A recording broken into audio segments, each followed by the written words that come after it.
amb l'alcalde. Podríeu explicar Seguim la visita? Sí.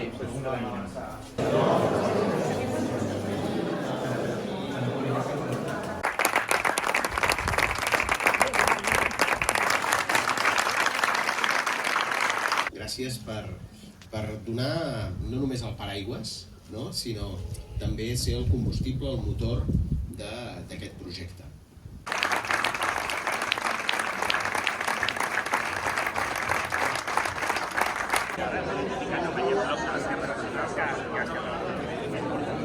Espai de la